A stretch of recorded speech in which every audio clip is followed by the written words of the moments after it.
17 January 1761। सुबह का सूरज अभी पूरी तरह निकला भी नहीं था, लेकिन पानीपत की जमीन पर अंधेरा पहले ही उतर चुका था। ये सिर्फ एक जंग नहीं थी, ये दो ताकतों का टकराव था। ये सपनों और साम्राज्यों की तकदीर का फैसला था। उत्तर भारत के इस मैदान में दो विशाल सेनाएं आमने सामने खड़ी थी। एक तरफ मराठा साम्राज्य, जो दक्षिण से उठकर दिल्ली तक अपना परचम गाड़ चुका था, और दूसरी तरफ अफगानिस्तान का शक्तिशाली शासक अहमद शाह दुरानी। इस जंग ने सिर्फ तलवारों को नहीं टकराया, इसने भारत के भविष्य की दिशा बदल दी। मुगल साल्तनत कमजोर हो चुकी थी, दिल्ली का तख्त अब एक परछाई बन चुका था। मराठे, जिन्हें कभी दक्कन तक सीमित समझा जाता था, अब हिंदुस्तान की सबसे बड़ी शक्ति बन रहे थे। उनका सपना था एक ऐसा भारत जहां उनका राज हो, लेकिन उत्तर पश्चिम से बार बार होने वाले हमले उन सपनों के रास्ते में दीवार बनकर खड़े थे। अहमद शाह दुरानी, जिसने पहले भी भारत पर आक्रमण किए थे, इस बार सिर्फ लूट के लिए नहीं आया था। इस बार वो अपनी प्रभुता साबित करने आया था। सदाशिवराव भाऊ, एक युवा, गर्व से भरा और आत्मविश्वास से परिपूर्ण सेनापति। उनके साथ थे विश्वासराव, पेशवा का बेटा। ये सिर्फ जंग नहीं थी, ये मराठा गौरव का प्रश्न था। मराठा सेना शक्तिशाली थी, उनके पास भारी तोपें थी, अनुभव था, संख्या थी, लेकिन हर जंग सिर्फ तलवार और तोपों से नहीं जीती जाती। कभी कभी जंग भूख जीत जाती है, कभी कभी जंग रणनीति जीत जाती है, और कभी कभी एक छोटी सी गलती सब कुछ बदल देती है। महीनों तक दोनों सेनाएं पानीपत के आसपास टिकी रही। रास्ते काट दिए गए, राशन रुक गया, पानी कम पड़ने लगा। मराठा सेना दूर दक्षिण से आई थी, उनके लिए हर दिन मुश्किल होता जा रहा। भूख, थकान, बेचैनी, सेना के अंदर ही कमजोरी घुलने लगी। दुर्रानी ने इंतजार किया। वो जल्दबाजी में नहीं था, वो जानता था वक्त कभी कभी सबसे बड़ा हथियार होता है। फिर आई वो सुबह, 17 जनवरी। ठंडी हवा चल रही थी, लेकिन मैदान में खड़ी सेनाओं के दिल तेज धड़क रहे थे। आज फैसला होना था। शंख बजा, तोपें गरजी, और पानीपत का मैदान गूंज उठा। शुरू के घंटों में मराठा सेना भारी पड़ी। उनकी तोपों ने अफगान पंक्तियों को हिला दिया। उनकी पैदल सेना ने मजबूती से मोर्चा संभाला। हर हर महादेव की गूंज आसमान तक पहुंच रही थी। दुर्रानी की सेना पीछे हटती नजर आई, लेकिन जंग कभी सीधी रेखा में नहीं चलती। दुर्रानी ने अपने रिजर्व सैनिकों को संभाल कर रखा था। वो पल का इंतजार कर रहा था, और फिर वो पल आ गया।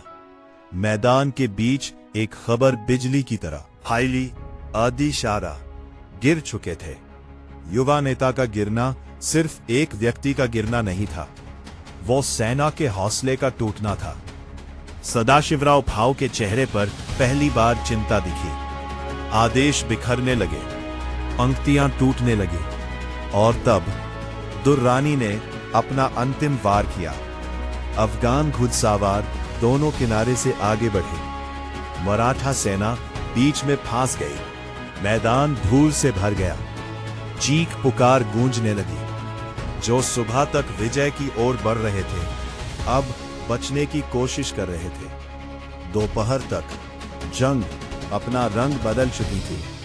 तलवारें थक चुकी थी, घोड़ों की सांसें भारी हो चुकी थी, और जमीन लाल हो चुकी थी। सदाशिवराव भाऊ ने अंतिम पल तक लड़ने का फैसला किया। वो पीछे नहीं हटे, वो भागे नहीं, लेकिन हर शौर्य की भी एक सीमा होती है। शाम होने तक मराठा सेना बिखर चुकी थी।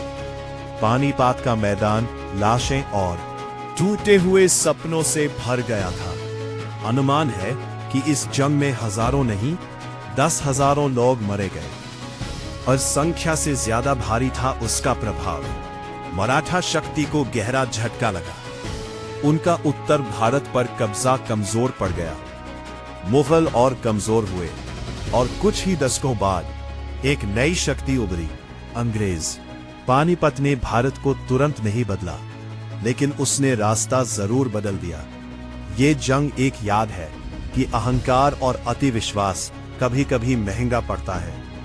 ये जंग एक याद है कि रणनीति और धैर्य सिर्फ संख्या से बड़े होते हैं। और ये जंग एक याद है कि इतिहास के मैदान में हर जीत और हार भविष्य की कहानी लिखती है। 17 जनवरी 1761, एक दिन जिसने भारत का रुख मोड़ दिया। पानीपत, जहां तलवारों से ज्यादा तकदीरी टकराई थी। पानीपत की पहली और दूसरी लड़ाई। आज हम सिर्फ तीसरी लड़ाई की बात कर रहे हैं, लेकिन याद रखना, पानीपत पहले भी 2 बार जंग का मैदान बन चुका था। First battle of Panipat 1526, Babur ने इब्राहिम लोदी को हराकर मुगल साम्राज्य की शुरुआत की। Second battle of Panipat 1556, Akbar ने हेमू को हराकर मुगल तख्त को बचाया। और तीसरी लड़ाई 1761 में सिर्फ मराठा और दुरानी का संग्राम नहीं था, ये भारत के आने वाले 100 साल के राजनीति और साम्राज्यों का फैसला था। मराठा सेना और उनका सपना। सदाशिवराव भाव, मराठा सेना के सेनापति, अपने प्रचंड सपनों के साथ आए। उनका सपना था एक ऐसा भारत जहां मराठा साम्राज्य का राज हो। उनके साथ थे विश्वासराव, पेशवा का युवा बेटा, जो अपने पहले बड़े युद्ध का हिस्सा बनने जा रहा था। मराठा सेना शक्तिशाली थी, उनके पास भारी तोपें थी और अनुभव भी, लेकिन हर जंग सिर्फ तलवार और तोपों से नहीं जीती जाती। कभी कभी भूख, थकान और रणनीति ही ये थी कहानी थर्ड बैटल ऑफ पानीपत की। अगर आप इसको फुल्ली डिटेल में समझना चाहते हो तो नीचे कमेंट्स में जरूर लिखें। और अगर आपको ऐसे ही सिनेमैटिक हिस्ट्री वीडियोस पसंद हैं तो इस वीडियो को लाइक करें और अपने विचार कमेंट्स में शेयर करें। इतिहास की और भी कहानियां अभी बाकी हैं। मिलते हैं अगले अध्याय में।